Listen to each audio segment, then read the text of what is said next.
Hey everybody, it's Galmadex, and welcome back to some more Magic Arena. Today we're going to be playing another premiere draft of Final Fantasy. Without further ado, let's get into the pack one, pick one here. Cecil is just a great card. Very absurd rate for just one mana, getting a 2/3 Death Touch body. You would deal with almost any kind of downside to get a rate that good. And there is a hefty downside. You lose life equal to the amount of damage that you're dealing with, Cecil.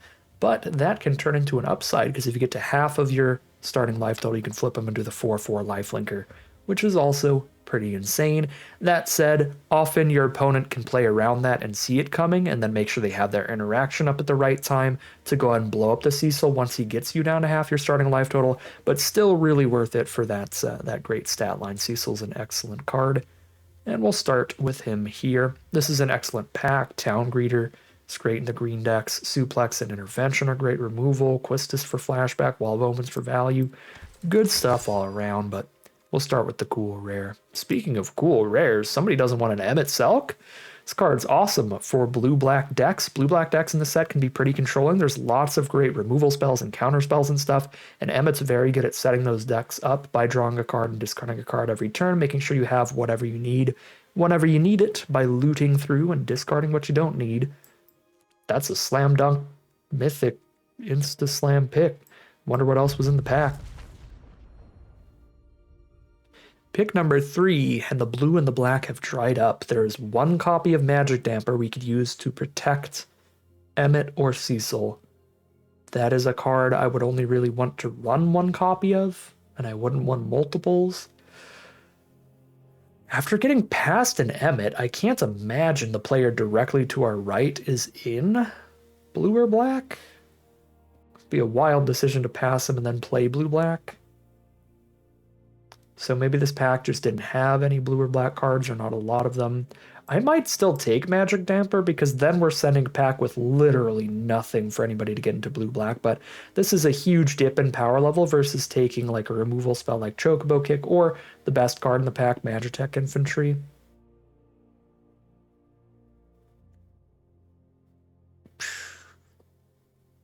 I'm going to take Magitech Infantry here. I can't justify a Magic Damper that early. That card is like pick 12 worthy. Well, here's another pack where the only good card on color is Magic Damper. Demon Wall, I guess, has a fine mana sink, but it's very, very slow. I mean, Magitech Infantry into Magitech Armor are just the strongest cards in the pack each time, and I don't mind the white-based aggro decks. Maybe we just end up in black-white. We don't get to play Emmett. It is what it is. Because we've seen stone cold nothing out of blue. 2 Magic Dampers in a row as the only blue cards in the packs. Yeah, wow. Blue is getting hard cut here. There's still a Veins Treachery in black, though, which is good. Towards a black-white Cecil deck. I think Magitech Armor and Infantry both play well in black-white as well. Because they're both sort of multiple permanents off of one card. The Infantry kind of tutors out another one, so that sort of gets you another card without fully spending a card. The Magitech Armor literally does. It's the vehicle and the token. So multiple permanents gives you stuff to sack to cards like Veins Treachery to trigger your signpost uncommons that cares about sacking and all that. There's a really fun card for the blue-red deck. The Mizzix's Mastery here is really fun in blue-red spells, but also not going to be playable in anything else and not going to be playable if just no one is passing blue cards, which has been the case for this draft pod so far. Now pick 6, Ahriman is fine in black-whites. Rydia is the strongest card here, but obviously a very difficult pivot for us. That's completely nothing to do with what we're doing right now. The 2 colors we haven't drafted any cards of. We finally see a non-Magic Damper blue card, and it is equally filler and mid. It is just completely unexciting. We take the Ahriman here. We could take Insomnia, actually. I don't think Ahriman's like great. You could justify taking the duel over him. I'm going to go for him anyway. I think he's fun. Synergy for black-white stuff. Pick 7. Realm Sketching might be the most exciting blue card we've seen since Emmett.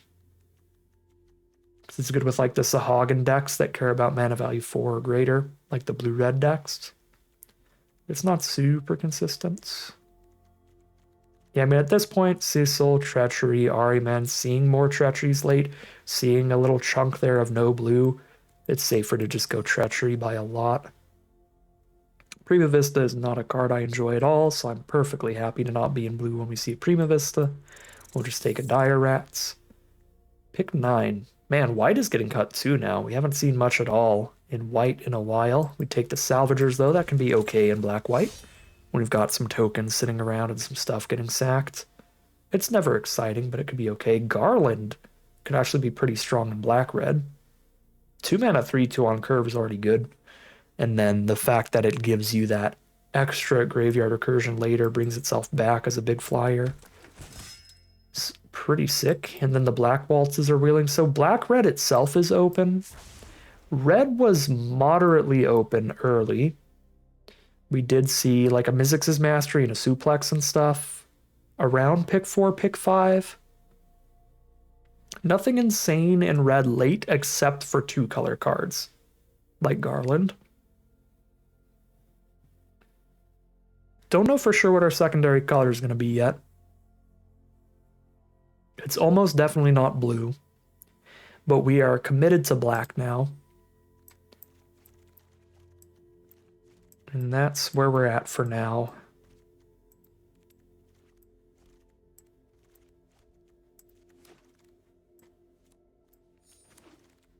Okay, well, secondary color is green.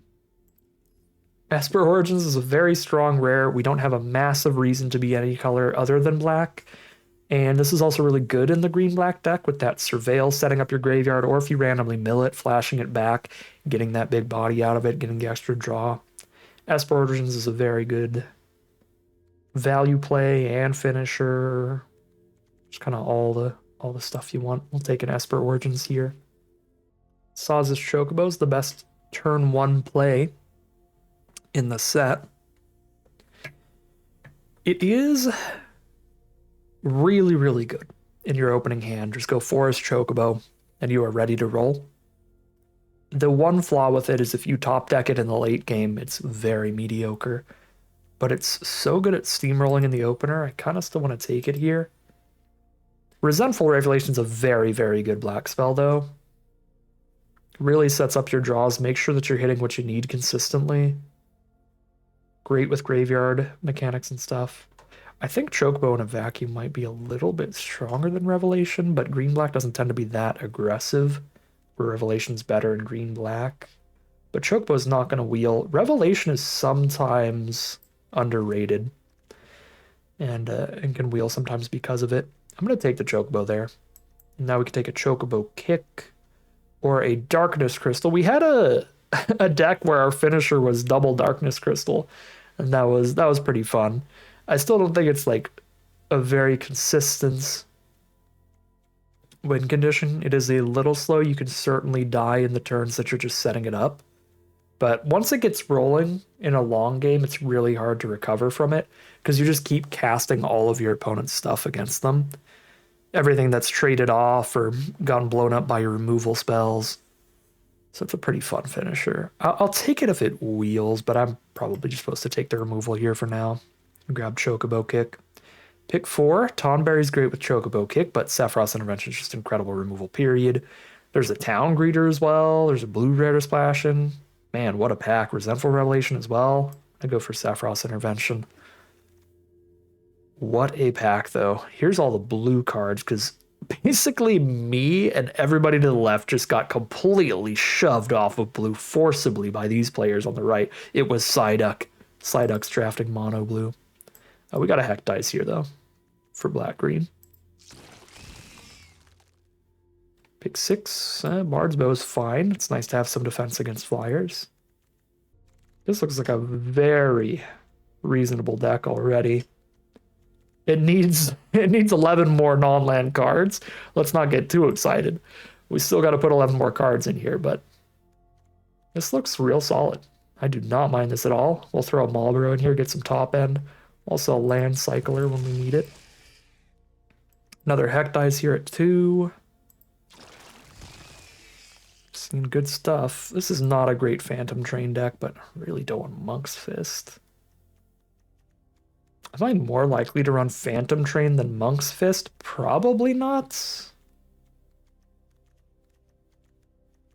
It's okay with heck dies. It's okay with salvagers. I could see it. I would really rather cut both of those by the end. I could take this blitz ball in case we open up some really splashy rare. We could try to splash in Emmett, I guess. Emmett's not the strongest splash in the world.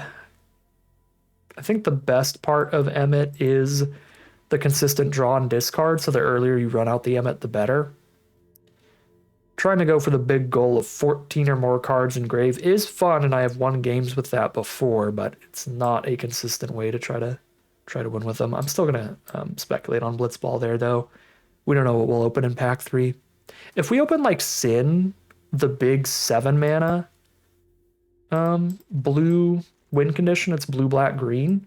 See, this is why I wasn't taking those revelations. I'm like, sometimes they are criminally underrated, and thank God they were, because I will absolutely reap the rewards of a pick 12 revelation. You love to see that. But yeah, if we open one of the like 7 mana Sultai rares, then I'll splash blue, and if I'm splashing blue anyway, then I'll put Emmett in, but I'm not going to splash blue just for Emmett. So pack 3, pick 1. We got Fat Chocobo here for some more stats, or Intervention for more removal. Both look excellent. So I'm on 4 removal spells right now, but you really can't have too many in this set. There's a lot of crazy stuff to want to blow up. Fat Chocobo is such a good creature. This is fierce competition here. I'm just going to stick real heavy black, though, and take the intervention. Cornered by Black Mages works well with all this other removals. That's cool. Marlborough is another fine finisher.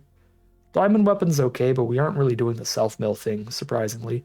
We're green-black with almost no self-mill, just like a little bit of surveilling from Esper Origins. So Diamond Weapon's going to be pretty expensive still. I'll just take Cornered by Black Mages here. Pack 3, pick 3. Evil Reawakened is fun with Marlborough, and if we wheel a T-Rex or another Marlborough, that'll be good with it too. But again, we aren't self-milling too much to reanimate anything else. We just have the Surveil from Origins and then the Revelation.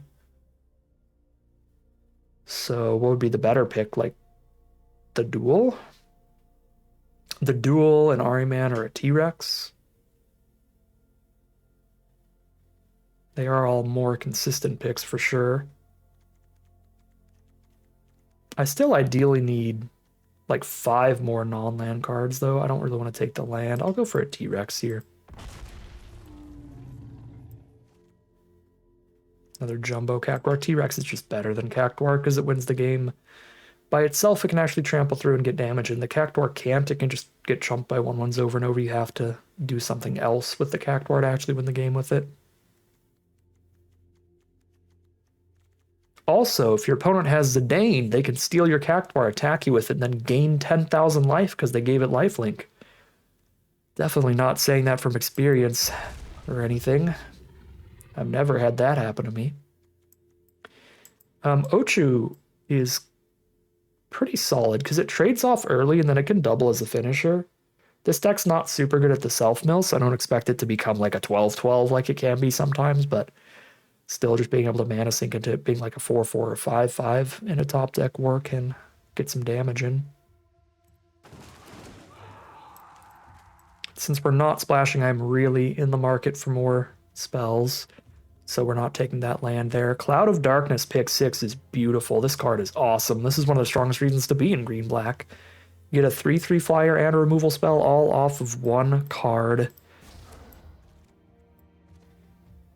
Here's another T-Rex, some black-white cards wheeling around. We could have stuck the black-white. White was not super open. We wouldn't have gotten much else to work there, but with how open black was, just a bunch of black spells and some solid white signpost and commons, and, you know, some pick 1 white cards could have made a deck too.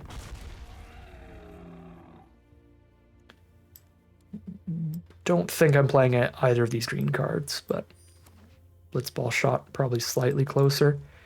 We find another playable and cut and Phantom Train for it. Now with 4 land cyclers, if Evil Reawakened wheels, I'm more than happy to try it out. It should be consistent in this deck. I don't think it'll wheel though. Here's another Ochu. I'll play that over Phantom Train.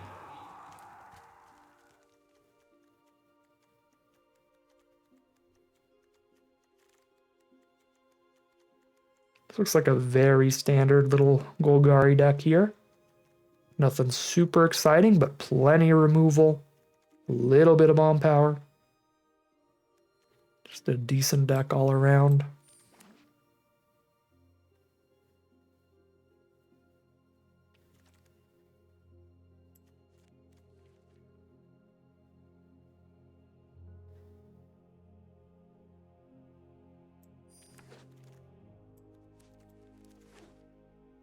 And I think that's the deck. Doesn't look like we're wheeling anything here, so we just already have our 23 non-land playables. No deck building required. We will call it a deck there, hop into the gameplay, see how far this one takes us. All right, here we are on the draw for game one. Perfectly reasonable opening hand. Nothing super exciting, but that is the all commons opener for you. We top decked Cecil immediately, so we'll just run that thing out. Cecil's definitely going to be a bit of a double-edged sword against a white deck, one of the most aggressive colors. We got to be a little bit worried about our life total, but still just running that body out keeps them from attacking us for a long time. We just hold it up on blocks. Never mind, Dragoon's Lance, the mythic uncommon, the flying equipment card is exceptional and just pushes that damage in the sky. Pass through, probably Treachery on the flyer here, so that they don't get any flying damage until they have the 4-mana re-equip.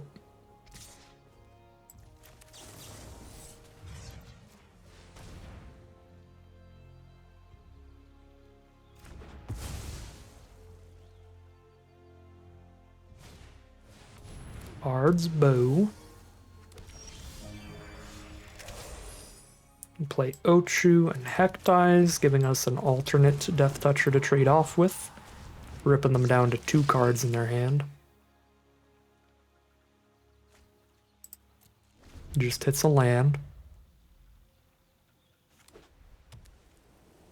Turn 4 now for our opponent. And they're just going to slap the lance onto the flyer. Fair enough.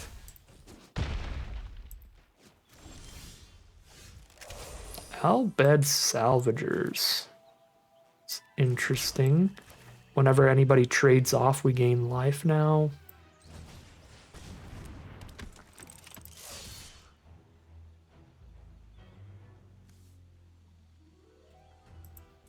I just send Hectize in. So they hit us for another 4 here. Then the next time we attack with Cecil, we take another 2. And then flip them.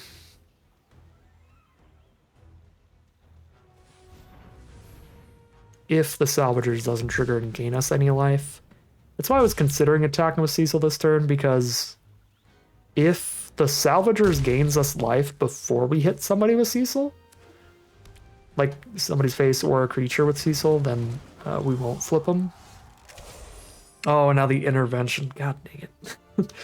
So Cecil's not going to flip this turn, because we have to kill the Ochu to attack with Cecil, or he's just going to trade off into the Death Toucher. And then if I intervention to kill it, I'm going to be at above 10. So above half my starting life.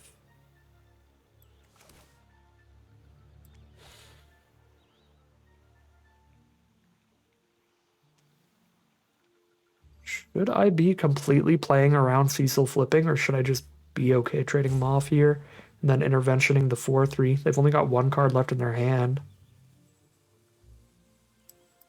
I could really see that. I think we send in the party and then we intervention the 4/3. We have Ochu trade into infantry, their Ochu trades into our Cecil, and then we intervention the 4/3. Try to win with T-Rexar.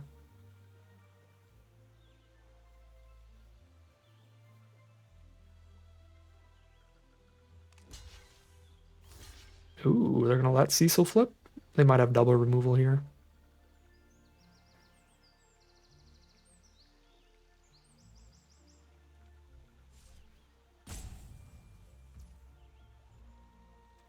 Okay. Yep, we need it ordered like this. We need that to resolve first. Perfect. That went better than I could have imagined.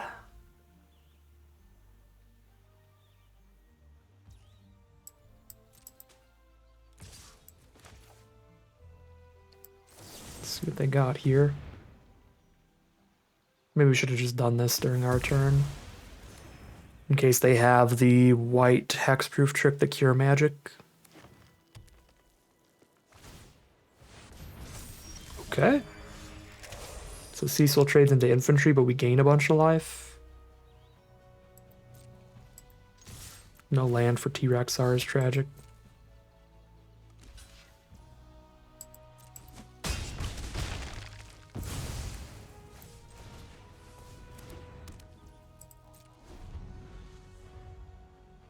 They're playing off the top now. Just lands for now. There we go. There's our T-Rex land. Poke for 3. They're down to 9. Here's T-Rex. Their last card in hand could be like an Ultima to blow everything up. But then we just go back to playing off the top. Then we're both top decking at that point. And it was not Ultima. They white Aura Sight the T-Rex.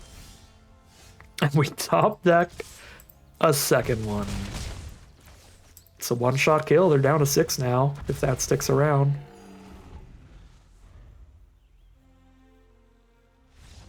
All right, that is going to be 1-0. Some really good draws in the end of that game.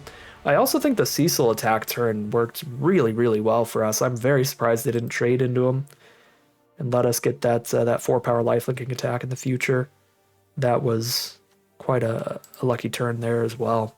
That is 1-0 heading into game number 2. Here we are on the draw again for game number 2. Our opponent is on black. We're going to lead with a Hectize into the Flying Death Toucher this time, the Ahriman. Black Mage's Rod is their first play. Hectize is great against that. Saw's Chocobo. You're supposed to be in the opener, not on turn 2. Now, I should have played Forest first. I should always play Forest turn 1. No matter what my opening hand is, that way if I top deck Chocobo on turn 2, I could run it and then play land for turn. Now here I think I'd still just play the Hectize because they have the Rod. But it's worth mentioning here. Furion is a nightmare for me. I can't kill it till it's already triggered because we're on the draw. We're not going to have intervention up until the 2 turns after they play it. Do I play a Death Toucher here to keep the 3/3 off of me, or do I just start loading up the Chocobo? I don't want to miss any counters. I'm just going to start loading up Chocobo here. I'm going to take like 3 extra points of damage for this because the Ahriman, I'm not going to trade it into some equipment that they give haste. It would really just be holding the Furion off. Yeah, I'm not going to trade it into a Black Mage token. So playing Ahriman, we'd take 3 less damage because then Furion wouldn't attack. But the rest of this would still get in. Ooh, black-white dual land, splashing in some white. They milled us or Conrad with something. Oh, they discarded attack dies, never mind. Ooh, I'm happy to see the re-equip. Oh, and this is the one that sacks itself anyway? Oh, they're just doing it for fun. Esper Origins. Very good draw. So we're just going to make sure we have a hearty life total here. Saz's Chocobo is realistically only holding off 1 extra point of damage. Because they could just put the Rod on that, attack in with a 3/1, and I'm not blocking a 3/1 with my Chocobo. Okay, Origins for the life gain is going to be great. Actually really looking for a Forest. I'll keep a Sephiroth's Intervention though.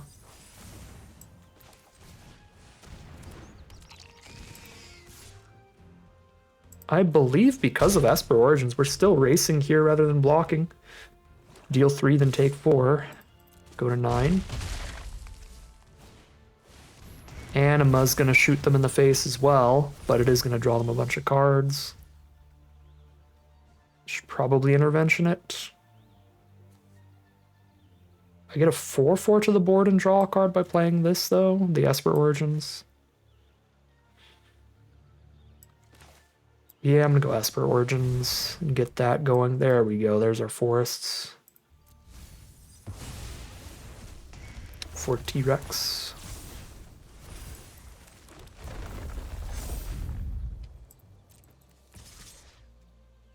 If they go blow up the Esper Motto and attack, they deal 4, 5, 6, 7, 8, 9, 10. 2 Black Mage Rod triggers.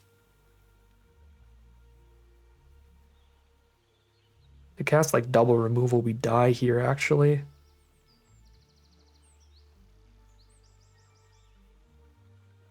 It's closer than I would like. Right, Sephiroth's Intervention and then like another Black Mage's Rod and I'm dead. I'm gonna play it really safe here. I think we have a very good shot. If we just last a little longer here, rather than just going for the 2-turn kill and giving them a pretty real chance of just blowing us out this turn. Okay. So if they have another non-creature spell in their hand, we would have died if I didn't hold up the blockers here. We will take the anima hit.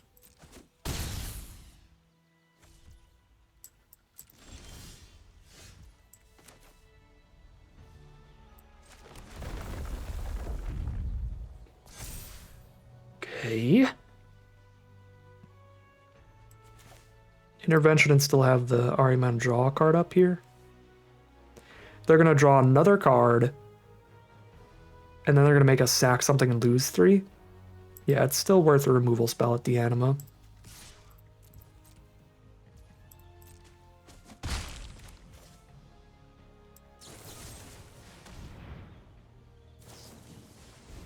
Ambrosia. Oh my god, that's filthy.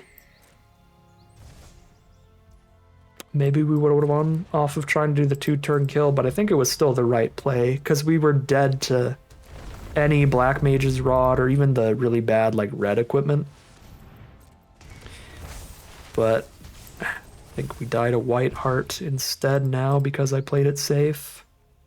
I mean, they're down to 8. They're taking another damage every turn. I have 2 in the sky. We have T-Rex for some life gain.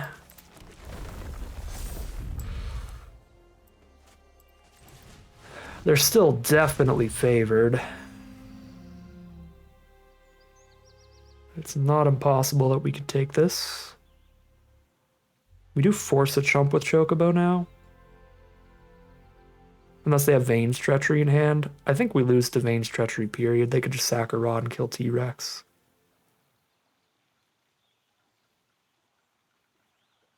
If they chump, though, we're dead to 1 removal spell. Right, chump with White Heart, remove T-Rex, attack for 8. Yeah, we're still not there.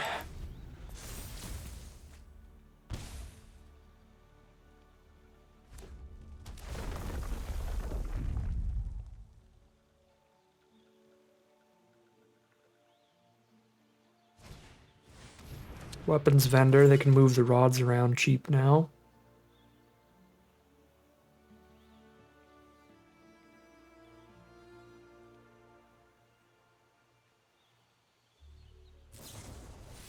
And that's the treachery. Double ping.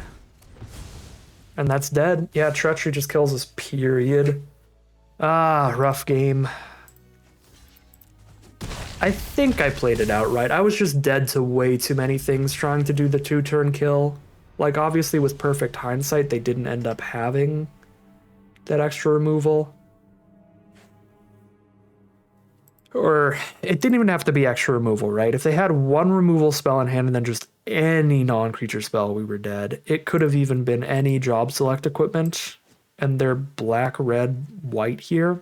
So it could have had Black Mage's Rod, White Mage's Staff, the red thing makes a 2-mana 1/1 that gets +2/+0 whenever you cast a spell. We were dead to an astronomical amount of cards if we tried to do the 2-turn kill there. We just got deleted by Ambrosia. That was such a perfect card to have there. The way that we played it certainly would have won if they didn't have Ambrosia. Yeah, it is what it is. I think they were far more likely to just have one extra non-creature spell there than have exactly Ambrosia. But that's what they had. 1-1 it is, heading into game 3. All right, here we are for game number 3. We are 1-1 now.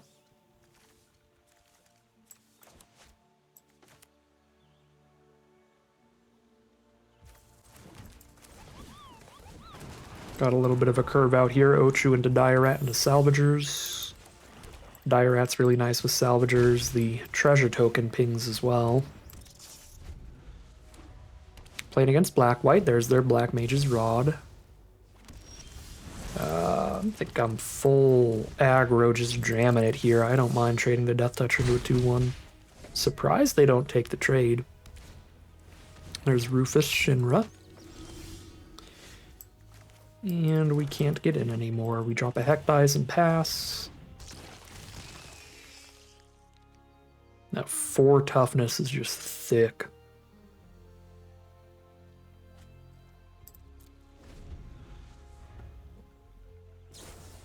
Slashlight the Salvagers. Fair enough. Drain them for 1. They send in the Rufus, alright. Take the trade. And they get their 2-2. We find Vane's Treachery. Well, we'll just play the Cloud here. Keep the Treachery.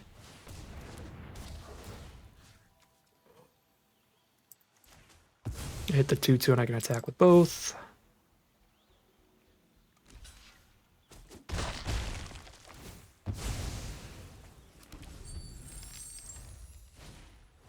There's White Mage's Staff. T-Rexar is the draw for us. Beautiful. Thanks to the treasure token from Dire Rat.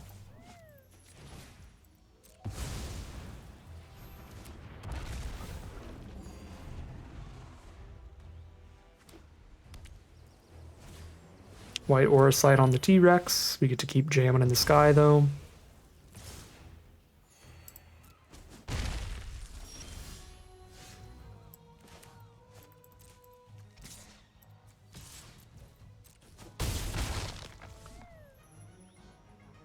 Should have attacked with Heck Dice last turn as well if I didn't. I don't remember if I did. I think I'm going to hold this land if they hit a Marlborough or a Heck Dice. I don't think I should Treachery this token, but it wouldn't be insane to do so because it is slowing down our kill quite a bit with the staff on it. Okay, that I am super fine with playing. I think I'm supposed to play the land so I have Treachery out, even though it means I won't be safe from Heck Dice or something anymore.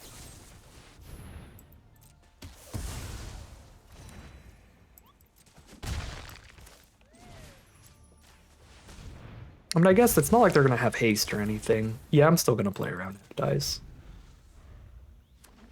Or Marlborough. Weapons vendors to play.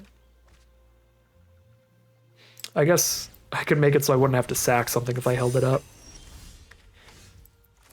So I do get punished for that. Gross. I mean, with just a 1-1 and an 0-1 on the board, though, I probably shouldn't be casting it on a weapons vendor regardless. But any creature they have is such a problem because they have the rod, too. I might end up having to.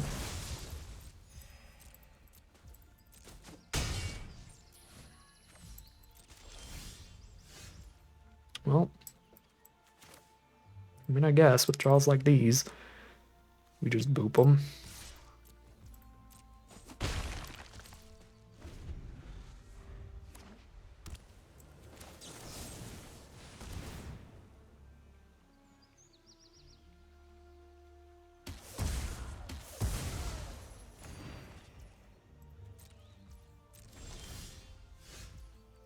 Bard's Bow is a good one. I don't have the mana for the re-equip anyway, so we'll main phase to it.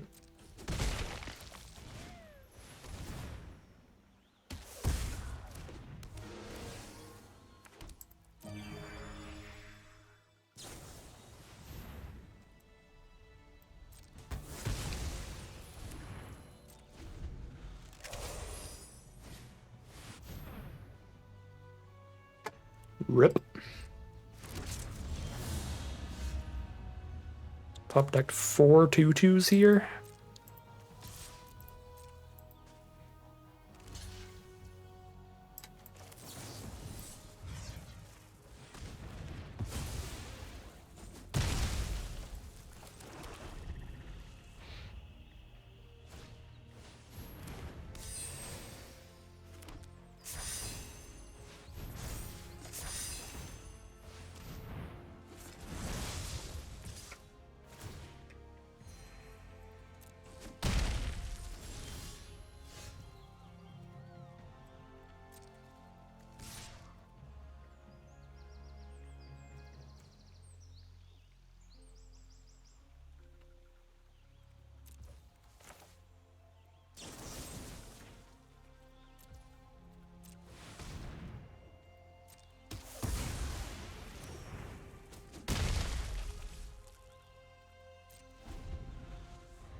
There's not a lot to commentate here. Sorry for the large amount of silence.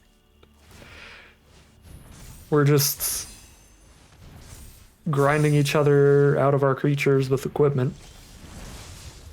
And it looks like just a giant T-Rex in the end might get us there.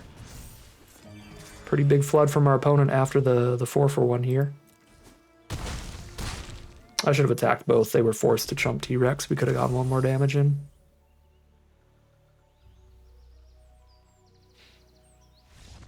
Alright, well. We hit slightly more spells than them in the top deck war, and that's that. That's Magic the Gathering. 2-1 it is, heading to game 4. Here we are for game 4. We did it. Turn 1 Saws the Chocobo. T-Rex is to force cycle to the Cloud of Darkness to have permanence in the graveyard before we play it as well. We don't have the second black for Cornered by Black Mages, but it's really the only complaint about the hand that I have. This could be a sweet one.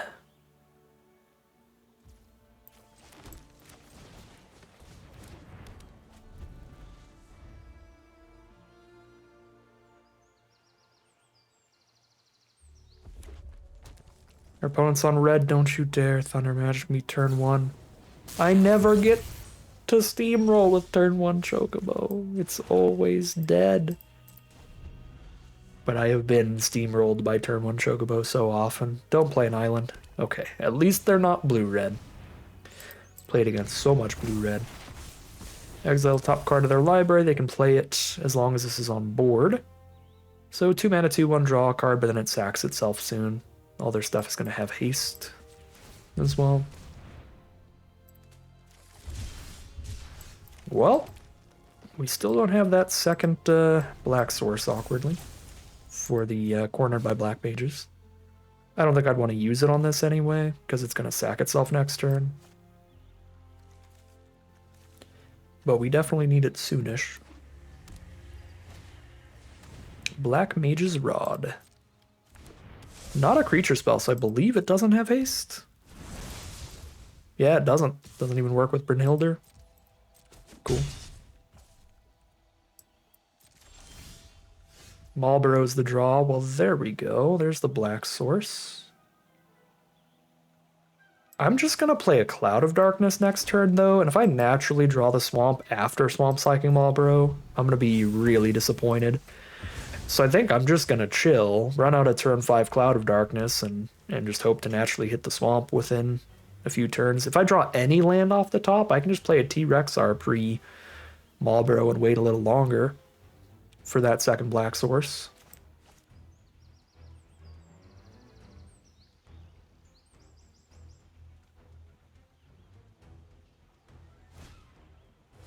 There's a Warrior's Sword. Okay, now I need one more permanent engrave to kill the 4/3. I might actually just Swamp Cycle him. Bite the bullet here. It's weird, but I'm tempted to Forest Cycle instead of Swamp Cycle because Marlboro is more impactful. The 4/4 is going to trade into somebody as well as get rid of a card from their hand versus just like the 6/6 that's going to trade into one removal spell. But I think color-wise, I have to Swamp Cycle here.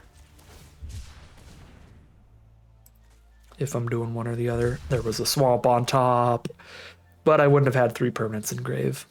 But I could have Forest Cycled instead. Yeah, dang it. Or no, if I Forest Cycle, I would have shuffled the Swamp away. That's true.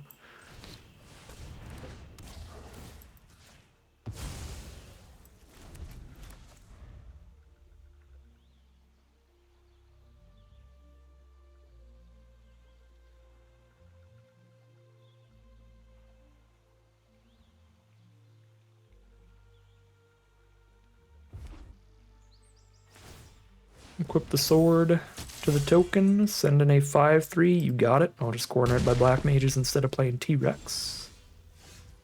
Yep, especially hitting another black source so I can play a Hack Dies this turn too. That seems fine by me.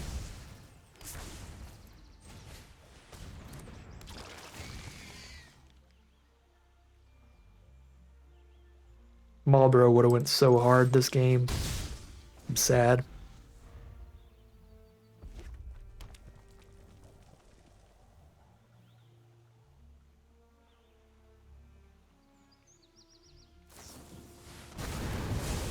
Fire magic for 3. You got it.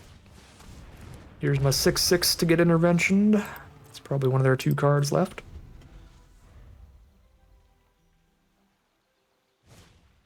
Alright, man.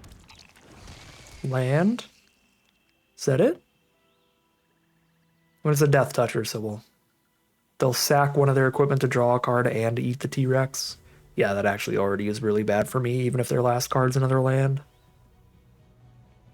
But our Resentful Revelation's very good here. Yep, that looks like it's going to be the play. Trade into T-Rex and draw a card sacking Black Mage's Rod. Find Esper Origins. It's going to go into the grave, so I actually can take the Hack Dies and flashback the Origins.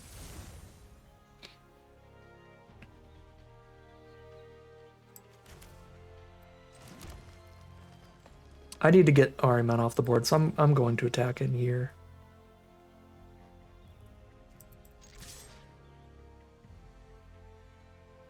I need to make sure that any more like Black Mage's Rods aren't just super, super active draws. Just like major card draw engines.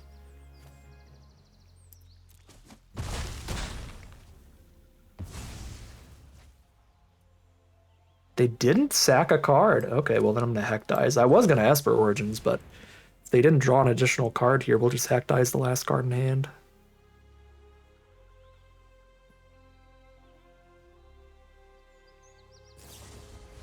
It's Fight On. Okay, so they lose one of them and still keep the other. So that's why they didn't.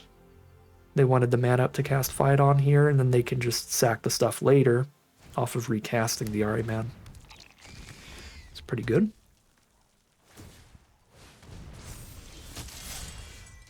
These draws are pretty bad.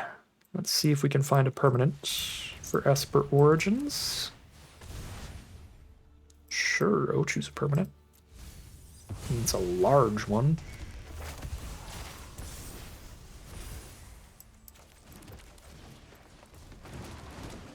I was saying I don't think I'll ever be attacking with like a 10/10 Ochu, but it's already a 9/9 if I dump the mana in. Making an attack from our opponent super risky. Marlboro's an excellent draw, though. On it mills my Treachery. Treachery and a T-Rex. Oof. 2 mana. 8 to activate Ochu. Can't intervention and use Ochu. But Ochu force a Marlboro chump hit for 5. And then just kill them with Ochu next turn. Or a intervention Ahriman? And pass? I think I'd rather just force the jump here.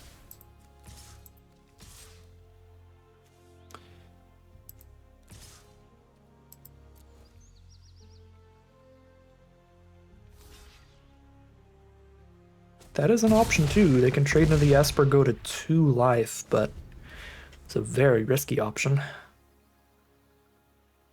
It is a rock and a hard place though. They don't really have a good choice there. This way plays better if they draw removal for Ochu. And the other plays better to leave them slightly safe.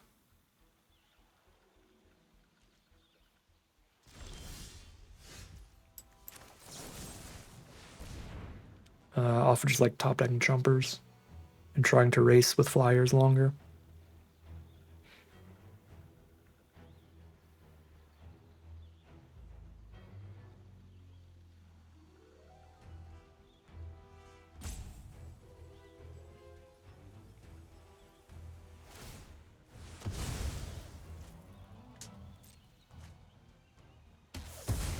Do some digging, see if they can kill one of our 1/1s, or they take 2. They cannot. They take 2, and that is 3-1 now. Heading into game number 5 with a 50-50 record at worst. Mono black opener here, but I like all the spells. And I can forest cycle the T-Rex if I don't start drawing forests in time for him. Playing against Boros. Immediately hit a green creature. Makes me interested in maybe forest cycle, play a forest, and the green creature next turn.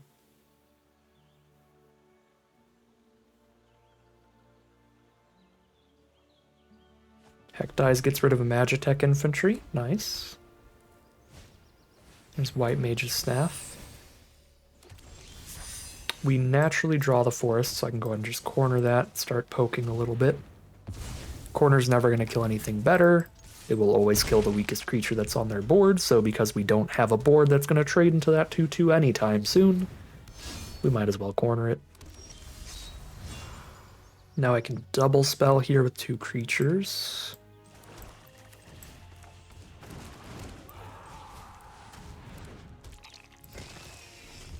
Start cracking our 0/1s and 1/1s to draw cards towards lands for these 6 drops.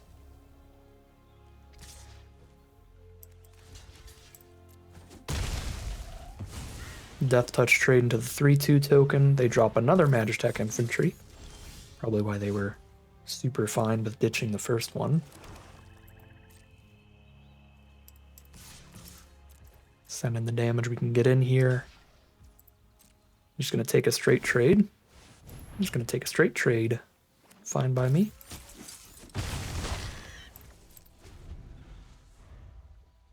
We're going to go Chump Sack here, looking for land. 6 out of the top 2 cards, 1 off of the Ahriman draw and 1 on our draw step next turn. And then we'll play one of our 6 drops next turn.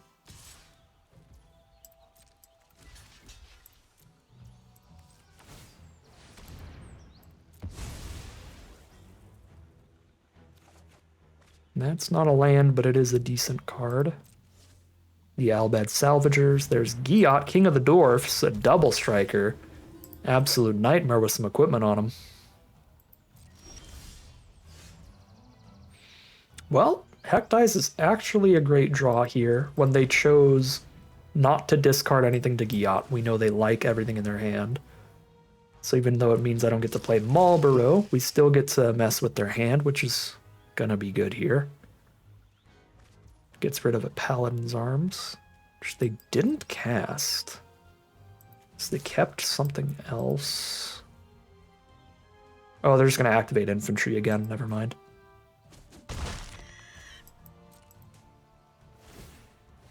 And that's what they're doing with the mana. Could have played Salvagers here, but I'm still really looking towards these 6 drops, so I think I'm going to Chump Sack the double striking Giot with Hecdize. Looking for mana still.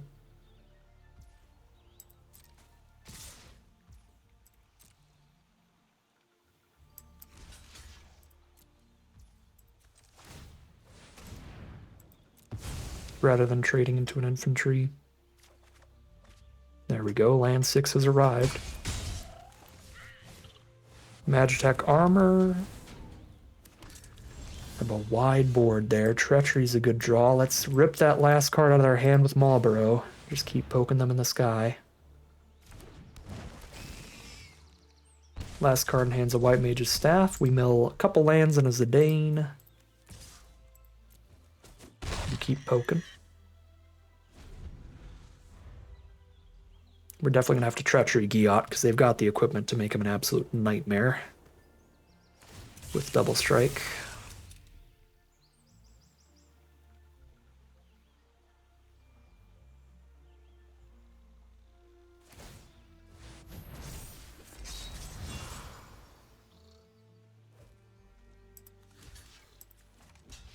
Marlborough for the armor.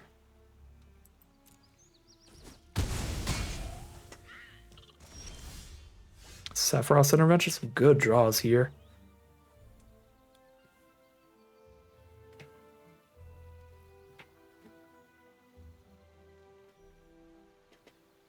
Put 5 power onto Giot. Their current board can't get through a T-Rexar. Closest is a 5 power double striking Giot that still just trades. I can go Salvagers, hold up Treachery, or play just T-Rex. Salvagers, hold up Treachery is good too. But then this one infantry is going to poke pretty hard. Because they just put the staff on that attack with a 5-3. I can't Treachery it unless I do it in response to them moving the thing. In which case then I don't have Treachery for Giot. But I've got Intervention for him. I'm going to T-Rex first. Because they have to top deck something to get through T-Rex.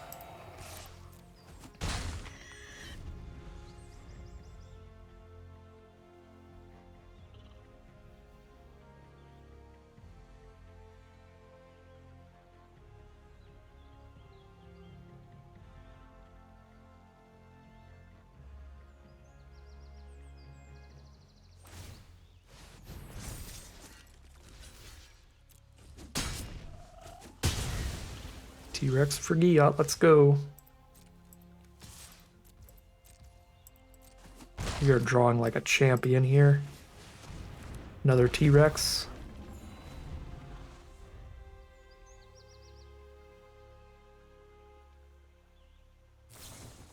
There's the battle menu for it though. Dead to 4 more hits in the sky. Salvagers will speed that up though. 2-turn kill with Salvagers on board. So let's get him on board and get that 2-turn kill.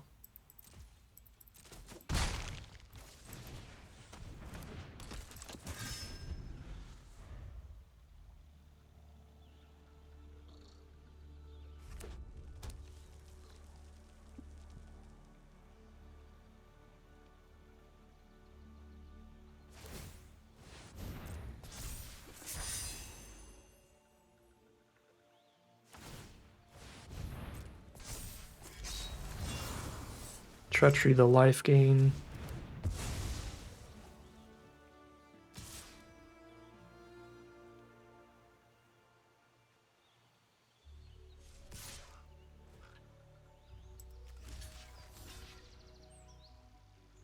Put them to 4 off of this. Ariamon kills in 2 hits.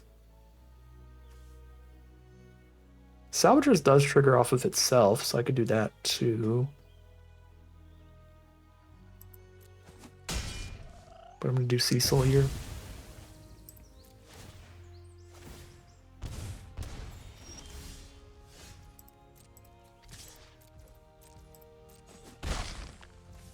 Okay, they need removal for Ariman or they're dead. It's not removal for Ariman, but it draws another card.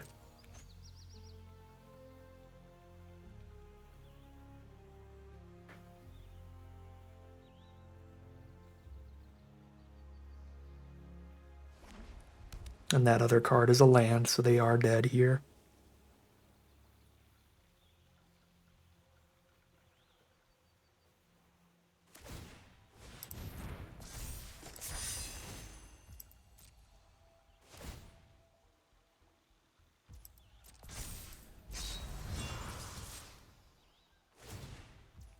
Salvagers puts them to 1.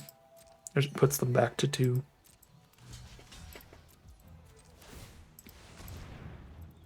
I could also have just intervention before they staffed, but they have no cards in hand, so no need. And there's the concession from our opponent. That is 4-1. Positive record out of this draft no matter what, winning more games than we've lost, and just a win away from potentially being in the money on this one. Let's see if we can't keep it up, heading into round number 6. Alright, here we are for game 6. Yeah. It's got the Chocobo in the opener, but it doesn't have the green source until we force cycle T-Rexar. So not till turn 3, and I will play it as the 3rd land and then play the Chocobo. But it's got the Cloud of Darkness going with the T-Rex engrave. I think if I disregard the feel bad of not playing the Saz's Chocobo till turn 3, a hand that has Cloud of Darkness with a land cycler to end up in the grave and like a solid turn 3 play is still a keep here, especially with like an intervention too. Like there's major Chocobo feel bads, but I think it's still just a keep.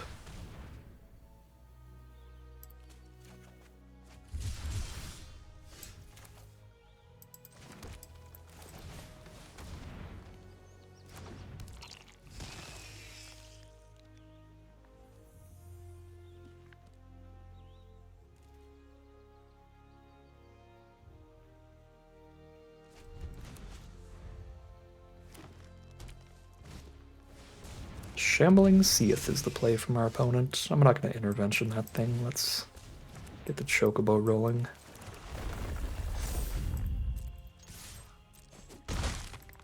Unless they want to throw removal at it, and if they throw removal at it, we've got the 3 mana up to draw a card.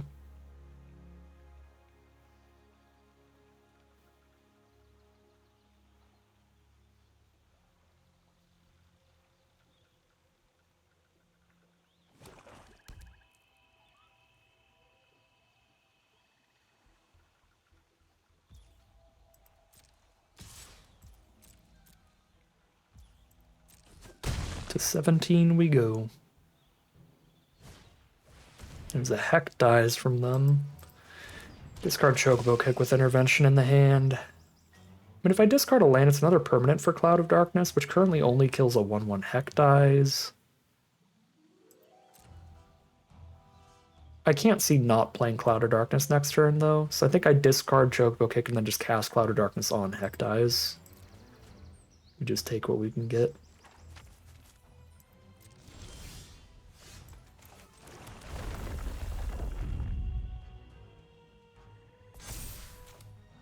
Oh, I need double green, not double black. I misjudged Cloud mana. I probably should have discarded the Swamp then. That's on me.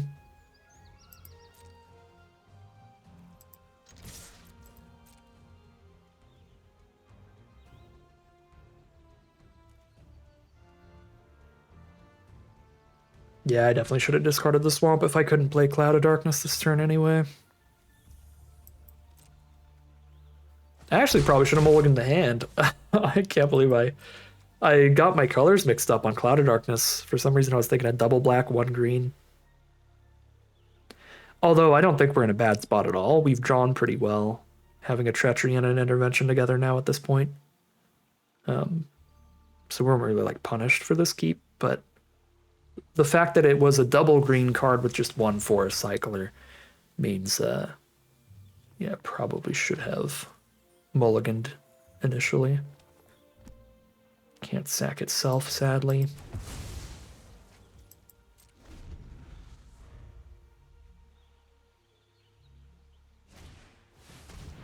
I guess that's one argument towards keeping the land. If I ditched that Swamp to the Hack Dies, this Chocobo would still just be a 1/2.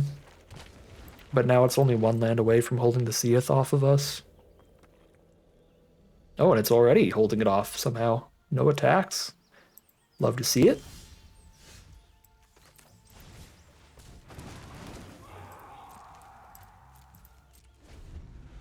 Draws a Death Toucher, we'll just run that out. Resentful Revelation, fantastic draw.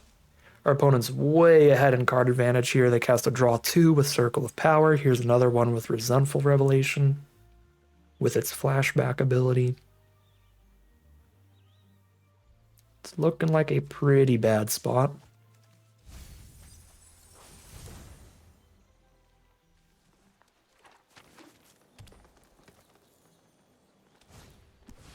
Gigantoad. No, at least some of their draws are pretty dirtily creatures. I will have to intervention that though, I think. Yeah, if we top deck another intervention, then that looks like a pretty good play.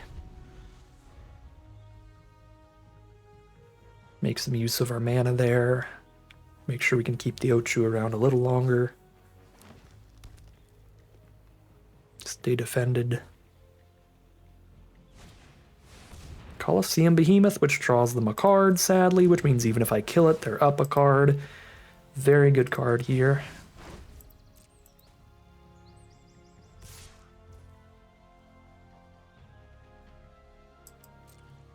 Just take the Seath damage, because I'm one land away from just holding it off anyway, and if I trade any cards into it, it comes back from their grave.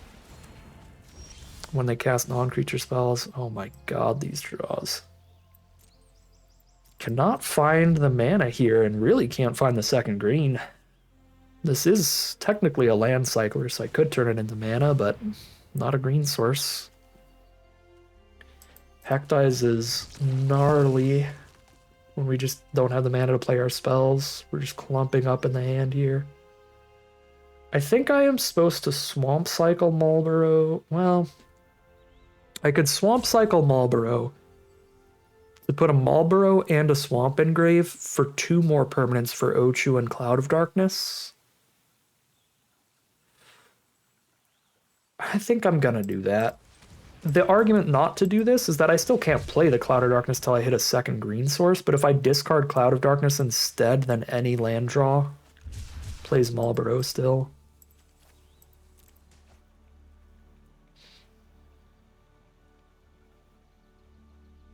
But I just, like, the position we're in, don't even think Marlborough is going to be that great. Whereas having flying is the biggest part of Cloud of Darkness for this board.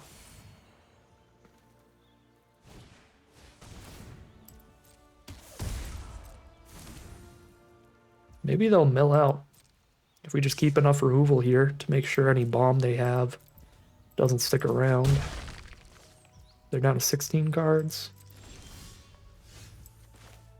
Okay.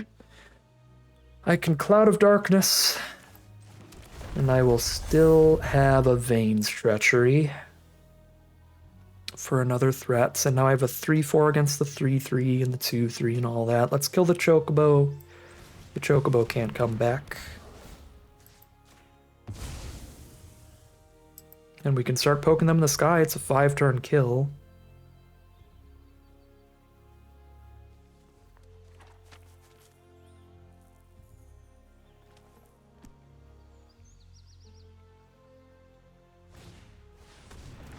Okay. We're definitely going to have to Treachery that. Draws them a ton of cards on this board. And stops our Cloud of Darkness from pressuring them.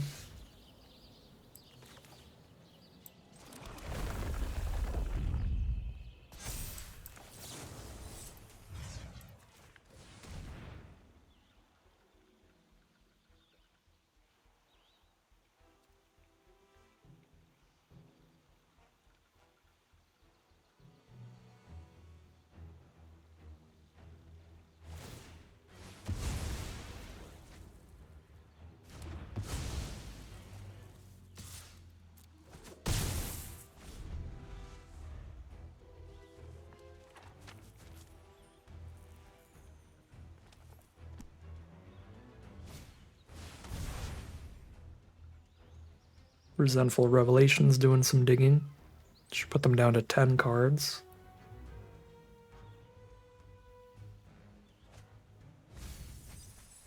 Mill Towngreeter Ahriman and pick up the 3rd card, so probably something pretty strong if they took it over Ahriman. Another Ochu. Don't even have the 8 mana to activate the first one.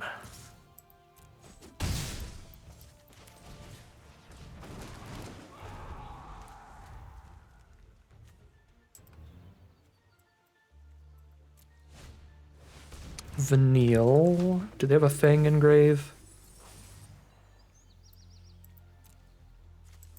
Well, it picks up a Behemoth regardless.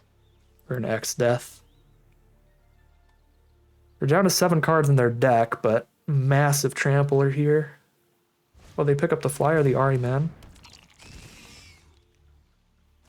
Might be slow enough to mill them out. If they pick the Ahriman up there. If they have the return 2 creatures from grave to hand, we will die to that.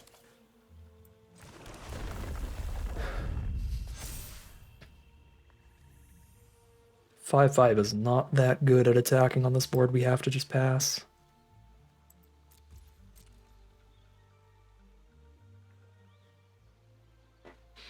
Our hand has just been like so astronomically slow with all the awkward mana stuff going on that they are genuinely going to draw their whole deck. So the question is just, will they be able to kill us in time off of casting their whole deck?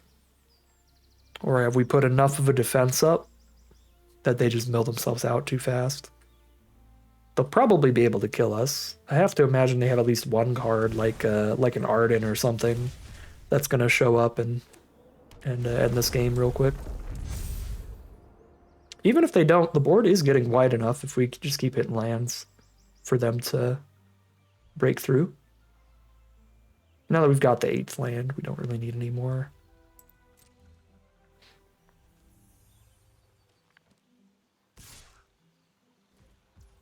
Yeah, send in the Flyer. I think I have to trade.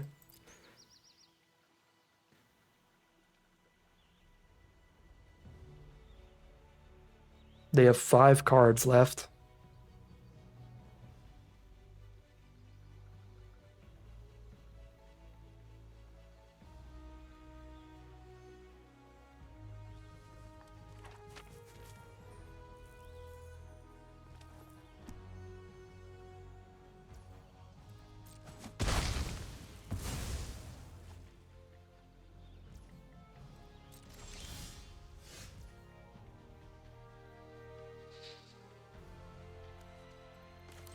I think I still have to play the lands that I draw because they do have a genuine impact on our board, adding +1/+1 counters. Which means our opponent is not going to have to play around anything. They know that we have nothing in hand anytime we draw a land.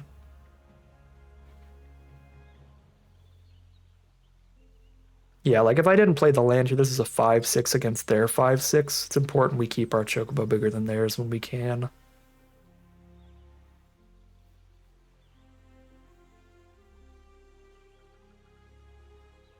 They are down to 4 cards in their deck now. Resentful Revelation puts them down to 1 card left. They could be splashing a Laboratory Maniac off of Capital City. I would be cool with that. I would much rather die to a Laboratory Maniac here than like an Arden. But it could be like Resentful Revelation and trying to get like the 1-turn Arden kill. Which would definitely work. Arden would bring back a Cloud of Darkness and kill one of our creatures, and they attack all, and we're dead.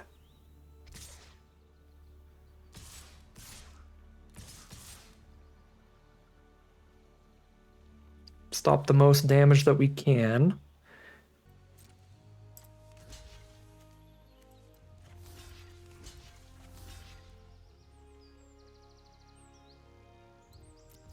Actually just gonna keep as much creatures on board as I can instead.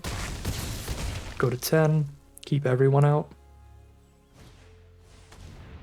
Cornered by black mages. Alright, well, we lose 1 Ochu.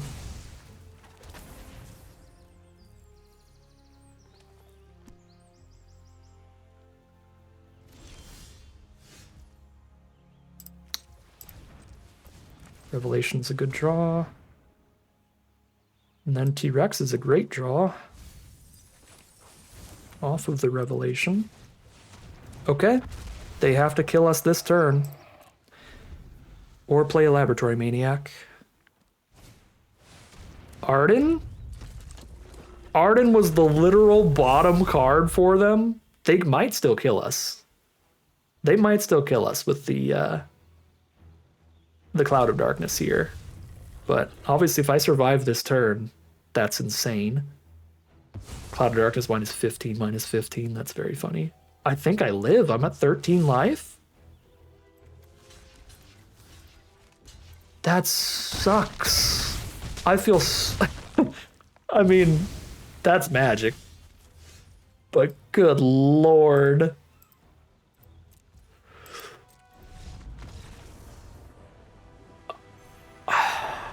Can you imagine being our opponent? You're in the Golgari mirror match. You know you got an Arden somewhere. You've been playing Behemoths. They just keep getting intervention and stuff. Like, I just got... They're dead as soon as I hit the Arden. Arden is literally the 1 out of 40 chance. The 1 out of 40 chance that you lose that game is that Arden is the exact bottom card. If they had Arden 1 turn sooner, I didn't have removal. They could do it with 2 turns of Cloud of Darkness or Colosseum Behemoth nonsense, I'm sure. Jesus. Well, that's magic for you. That is 4-1 now. I'm actually not sure. That completely broke my concentration. That's insane. Wow. The Midas touch on that one for us. Very unfortunate for our opponent. That is 5-1 heading into game number 7. All right, here we are for game number 7. Solid opening hand. We have cheap plays. We got cheap card draw. We got cheap land cyclers. If we don't draw lands naturally, if we do draw lands naturally, then we got big finishers. Magitech Infantry. I'm going to take 2 to the face here because we are on the draw. So if they play an equipment turn 2, go down 18. Luckily, Hack Dice is solid against that, though. They did play an equipment turn 2. Sadness on the stack. We go to 18 as Sadness resolves. Esper Origins is a solid draw, but I'm getting this Hack Dice down immediately against an aggressive white deck. Stop a little bit of damage. They could go land and re-equip and put the staff onto the infantry and hit us for 3 instead of 2, but I imagine they're just going to hit us for 2 and tutor out another infantry now that Hack Dice is holding off the 1 toughness attackers. Although Hack Dice just killing land 3 and then killing an infantry looks good to me. Okay. If I Esper Origins now, then I know I can flash it back and have a 4/4 up next turn. They're already running low on cards. So if I play that, the issue I'm seeing is that I might not actually get to rip a card out with Heck Dice anymore. I think I'll draw the land. Yeah, I'm still trying to get to 6 mana. I'll draw the land. I guess we can choose next turn, because I could still play Heck Dice plus Revelations. If they play an infantry, another 1 toughness card, I mind Heck Dice a lot less. They still have cards in hand. Yeah, I'll Heck Dice here. Heck Dice and Revelation then. Get rid of a white Aura Sight, beautiful. And we pick up a 3rd T-Rex. I almost don't want to Chocobo kick anything they currently have. It's probably safest to take the Chocobo kick in case they do play something pretty scary, but I am a big idiot, and some of my choices are because they're funny, and playing 3 T-Rexes in a row is very funny.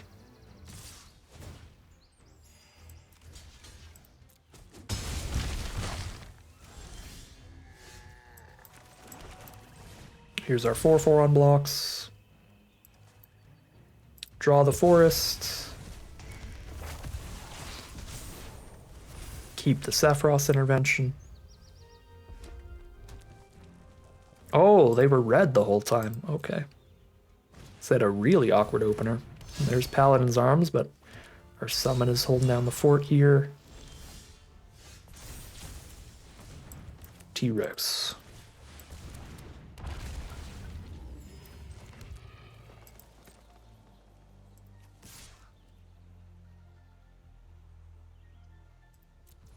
think we just get damage in. With 3 T-Rexes in a row worth of life gain, I do not think we need the blocker up. They deal like 5 damage max if they tap the T-Rex. Yeah, we can just outrace them off of T-Rex's gaining life.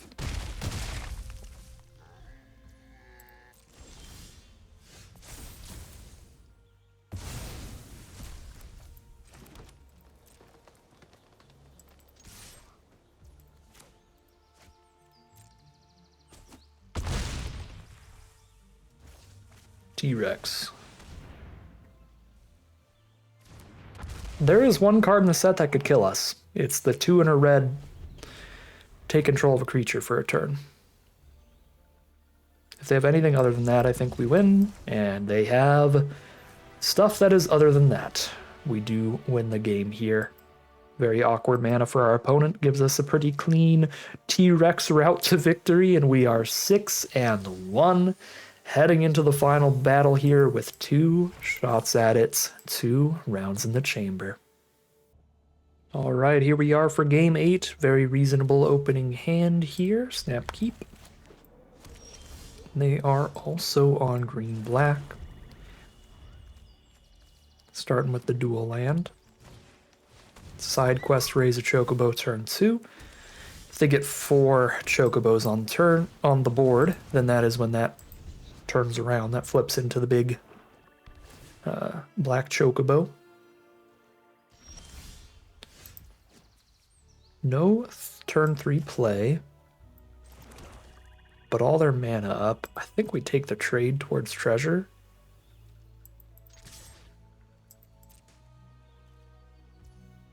Or not. If they don't want to block, we just play a Bard's Bow.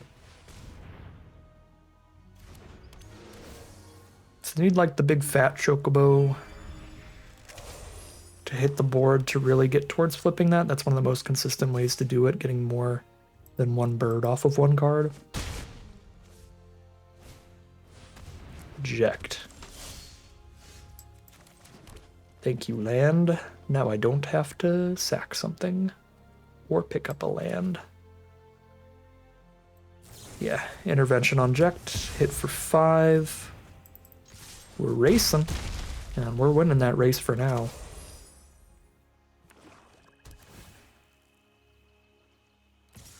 Go to 16. Gigantode. Pretty mid. I do not need my land draw this turn, so I can kick this.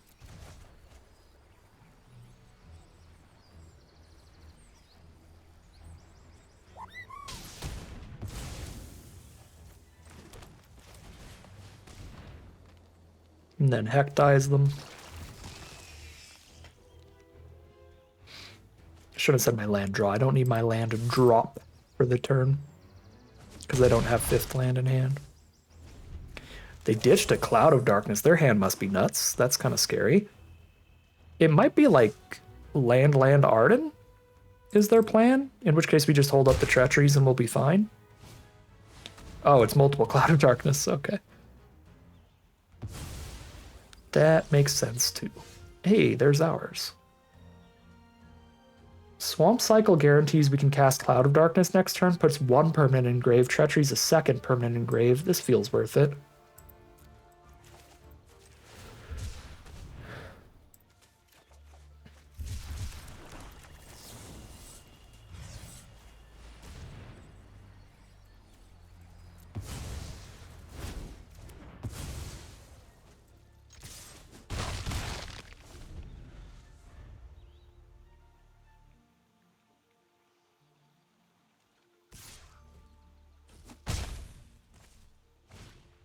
Black Mage's Rod. Okay, here's our Cloud of Darkness. Holding a land for Hectize and Marlborough, both of those are very solid cards that get ran a lot.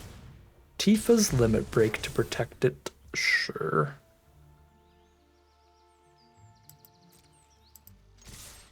10 life, we still send all this in. They're playing completely off the top now. We have lethal on the crackback. I'm actually going to play this land so I have treachery up, rather than playing around Hectizer Marlboro now.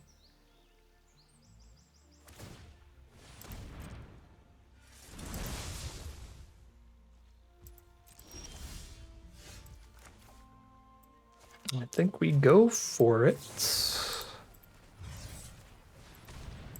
4 damage on the board. There's the concession from our opponent. That is a 7-win trophy run here in the Mythic Qs with pretty solid, kind of average Golgari deck here. We do have 1.5 very good rares. The Esper Origins was fantastic. We cast that quite a bit. That helped a lot. Cecil... We did win 1 or 2 games off of Cecil. Cecil was not as, just like decent as I thought Cecil was going to be. Cecil was actually pretty great in the couple games we used them in. So I'll have to give him credit where credit's due. We actually had 2 very good rares in here. And then just a consistent core to the deck. Honestly, the majority of the time I felt like we were just winning off of all the good 6-drop filler finishers at common. Love these cards, Marlboro and T-Rex are. I actually like Marlboro better than T-Rex are because it's a little bit more flexible.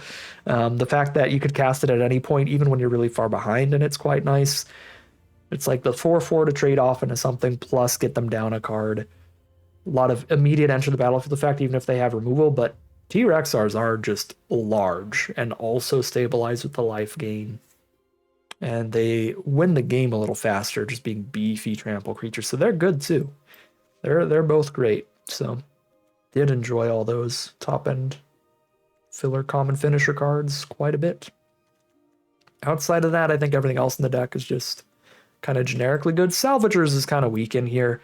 That was a card we drafted when we thought we were still going to be like a black-white sack deck. Not that great in here, but that's one of our more filler cards, so that's going to happen. But that's probably the worst card in the deck out of everything, biggest underperformer. I think everybody else makes a little bit more sense and did its job pretty well, but Salvagers was certainly the biggest underperformer for the deck. Biggest overperformer might have to go to the T-Rexes because we needed finishers and they were absolutely finishing games for us. So many T-Rex wins throughout this draft. All right, yeah, sweet stuff overall. Solid draft. Happy to get a nice little 7-1 here in the Mythic Qs, up to 270 Mythic. It's going to be 2,200 gems and 6 packs of Final Fantasy for the prize out. But that is going to end today's video. As always, I'd like to thank my patrons and YouTube members for their support, as well as you for watching the video. If you're interested in seeing some more, you can always like, comment, and subscribe to tell the YouTube algorithm to send some more in your recommended feed. If you'd like to support the channel directly, you can check out the Patreon link in the description below. And other than that, as always, thank you very much for watching, and I'll see you again soon for some more Magic Arena.